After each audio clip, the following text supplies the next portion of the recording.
जय हिंद दोस्तों। कैसे हैं आप सभी लोग। आशा करता हूं आप सभी ठीक होंगे, स्वस्थ होंगे और मौज कर रहे होंगे। एक बार फिर से आपका अपने YouTube चैनल बोर्डजू में आपका स्वागत है। एक बार फिर से हम अपने पुराने टॉपिक बॉटनी के ऊपर आते हैं।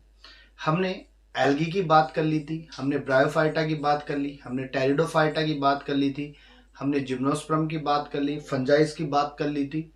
अब हम बात करेंगे इस क्लासिफिकेशन के अंतिम पोर्शन पे और एंजियोस्पर्म की चर्चा करेंगे। देखो, एंजियोस्पर्म्स के लिए बात करें तो एंजियोस्पर्म्स को हम दो भागों में डिवाइड कर सकते हैं। अब ये जो दो भाग है इनको हम देखेंगे कि एंजियो प्लस स्पर्म दो पोर्शन में दिख रहे हैं, या मैं ये कह सकता हूं कि एंजियोस्पर्म जो है वो एक ग्रीक वर्ड से मिलकर के बना है। किससे मिलकर बना है? ग्रीक वर्ड से मिलकर के बना है। और ये जो ग्रीक वर्ड है इसको मैं एंजियोस प्लस स्पर्मो लिख रहा हूं। एंजियोस प्लस स्पर्मो लिख रहा हूं। एंजियोस का मतलब हो गया आवरण और स्पर्मो का मतलब क्या लिख रहे हैं अपन? बीज। तो हम लिख सकते हैं बीज के ऊपर क्या उपस्थित होगा? आवरण उपस्थित होगा। उसे ही हम क्या कहते हैं? आवर्त बीजी पादप या एंजियोस्पर्म पादप कहते हैं। देखो, दो थे। एक जिम्नोस्पर्म जो हमने प्रीवियस वीडियो में पढ़ा था, नहीं पढ़ा है आपने, नहीं देखा है तो उसका लिंक डिस्क्रिप्शन में डाल देंगे, देख लेना जा करके। वहां हमने क्या बताया था? बीज के ऊपर कोई आवरण नहीं पाया जाएगा। यहां पर बीज के ऊपर क्या पाया जाएगा? आवरण। समझिए बात को। वहां पर बीज पे क्या नहीं था? आवरण नहीं था, यानी कोई भी कपड़ा नहीं था। यहां पर बीज के ऊपर क्या है? आवरण, अर्थात बीज के ऊपर क्या पड़ा रहेगा? कपड़ा बना रहेगा, पहन के रहेगा। समझिए बात को। दूसरी बात करें, एंजियोस्पर्म जो है पादप जगत का सबसे बड़ा वर्ग है। पादप जगत का सबसे बड़ा वर्ग है, यानी सबसे ज्यादा अगर पादप पाए गए तो किसमें देखने को मिल रहा है? अपन एंजियोस्पर्म में। इसीलिए अपन यहां लिख रहे हैं पुष्पीय पादपों का समूह। यानी एंजियोस्पर्म के अंतर्गत सबसे पहली बात होगी तो वो कौन सी होगी? पुष्पीय पादप। अर्थात मैं इसको फेनेरोगेम कह सकता हूं। क्या लिख सकता हूं? फेनेरोगेम। पुष्पीय पादप है तो इसलिए हम क्या लिख रहे हैं? फेनेरोगेम। जहां पुष्प नहीं थे वहां क्रिप्टोगेम। तो फेनेरोगेम क्यों कह रहे हैं? पुष्पीय पादपों का समूह होता है। दूसरी एंजियोस्पर्म की सबसे मोटी बात करें तो यहां अंडाशय पाया जाएगा। क्या पाया जाएगा? अंडाशय पाया जाएगा। और इस अंडाशय के अंतर्गत यहां बात करें, ये जो अंडाशय है इससे अपने पास में क्या बनता है? फलों का निर्माण होता है। किसका निर्माण होता है? फलों का निर्माण होता है। यह हम कहते हैं निषेचन के बाद फल में परिवर्तित हो जाता है। कौन? अंडाशय। निषेचन के बाद किस में परिवर्तित हो जाएगा? फल। अंडाशय के साथ में फल भित्तियां अटैच होती है, वो जाकर के किस में बदल जाएंगी? फल में बदल जाएंगी। वहीं बात करें, पादप विश्वव्यापी है, अर्थात विश्व का ऐसा कोई कोना नहीं है, हर एक संसार की हर एक जगह पे मौजूद है। छोटी से छोटी जगह की बात कर लो, बड़े से बड़े देश की बात, सभी जगह पर एंजियोस्पर्म का प्लांट है, क्योंकि पुष्प पाए जा रहे हैं और पुष्प सभी जगह उपस्थित है। पुष्पों का लेख ही अलग है, क्योंकि जहां पुष्प होंगे वहां पे तितलियां अपने आप मंडराती दिखाई देती है। समझ गए बात? तो पुष्पों का होना बहुत जरूरी है। वही बात करें, ये पादप मृतोपजीवी भी होते हैं, परजीवी भी होते हैं, स्वपोषी भी होते हैं। या मैं ये कह दूं कि अधिकतर पादप तो क्या है? स्वपोषी, स्वयं भोजन बनाते हैं फोटोसिंथेसिस प्रक्रिया के द्वारा। कुछ पादप मृतोपजीवी भी होते हैं और कुछ पादप परजीवी भी होते हैं। परजीवी के लिए आप अमरबेल की बात कर दो, कसकुटा। अर्थात अक्सर आपने देखा होगा कि प्लांट के साथ में यू अटैच होती हुई बढ़ती जाती और वहीं से वो क्या करती है? पोषण प्रदान करती है। तो हमने क्या लिख दिया? अमरबेल। यहां मोरा ट्रापा कर दो। क्या कर दोगे? मोरा ट्रापा कर सकते हो। दूसरी बार, सवन उत्तक प्रेजेंट होंगे। टेरिडोफाइटा से सवन उत्तक लेके आए थे अपन, उसके बाद जिम्नोस्पर्म में भी बातें की। और अगर हम एंजियोस्पर्म में बात करें तो सवन उत्तक वेल डेवलप पाए जाते हैं। जाइलम फ्लोएम वेल डेवलप्ड होते हैं। ये तो एक छोटी सी बात थी।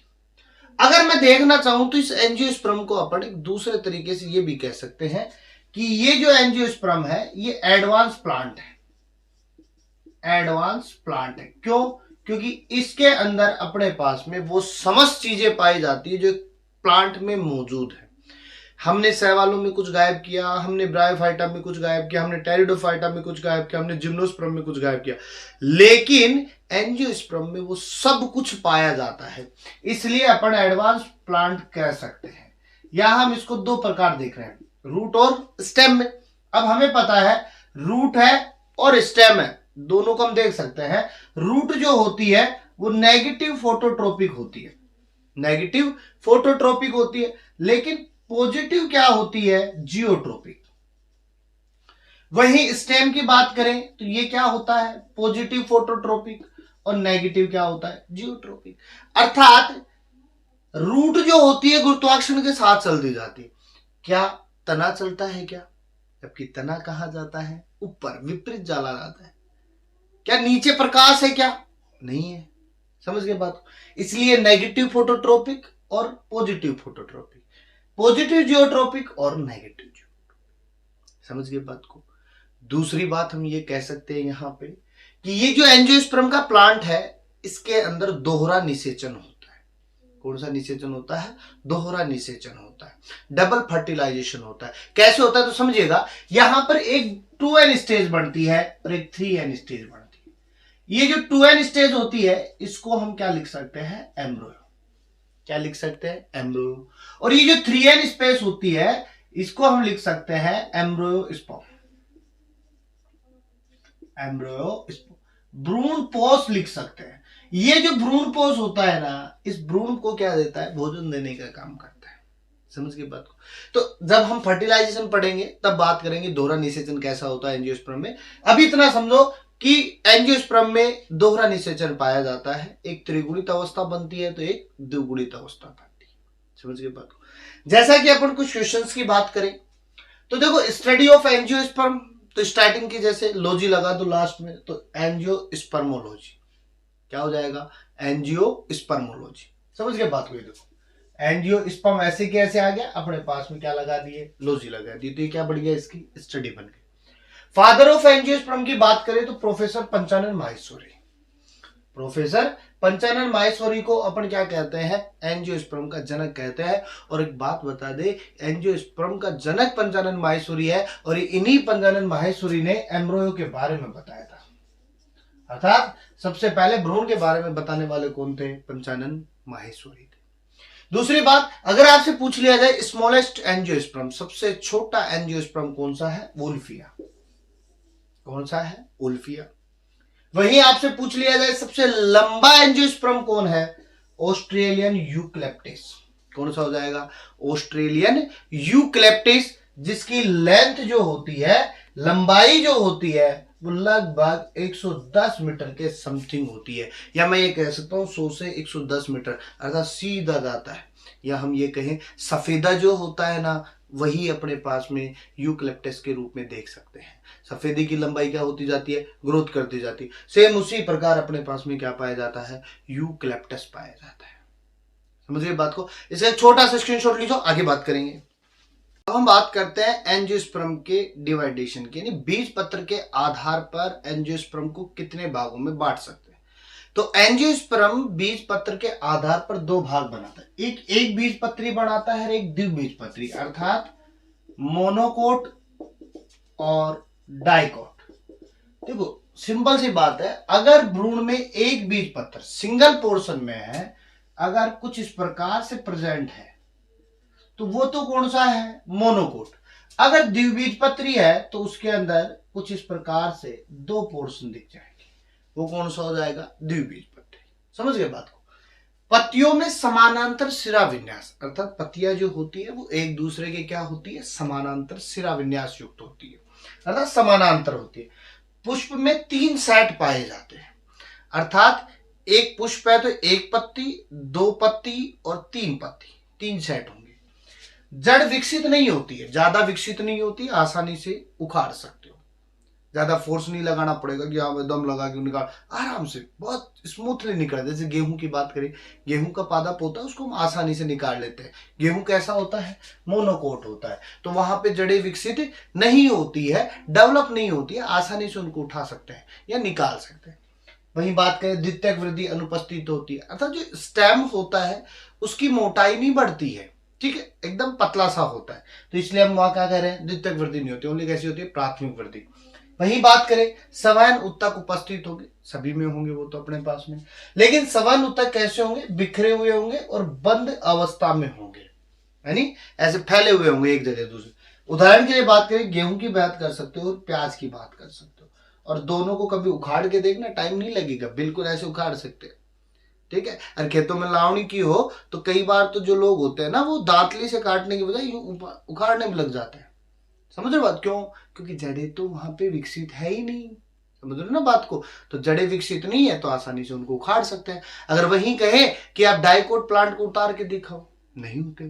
क्यों? उनकी जड़ें क्या है? विकसित होती है। जैसे गुलाब की बात करें, गुलाब के पेड़ को उखाड़ने की बात करें, उखाड़ के दिखाओ, होता तो वो भी पतला सा है, लेकिन उखाड़ के दिखाओ, नहीं उखड़ेगा, क्योंकि एक तो सेकेंडरी ग्रोथ होती है वहां पे, दूसरी बात जड़ें क्या होती है? विकसित होती है, नहीं उखड़ेगा। अभी तो कितनी भी ताकत लगा लो। समझ रहे बात को? तो डायकोट के लिए हम क्या कहेंगे? भ्रूण में कितने बीज पत्तर? 2 बीज पत्तर। कुछ इस प्रकार की शेप दिखाई देगी आपको। पत्तियां क्या होंगी? जालिका रूपी, जाल बना होगा, आसानी से निकाल सकते हैं। आजकल नहीं होता पत्तों के अंदर नाम लिखा होता है, तो जाल है तो ही तो नाम लिखा है, जाल ही नहीं होगा तो कहां से नाम लिखोगे आप? तो वो जो जाल था वो क्या बना रहा है अपने पास में? नाम बना रहा है।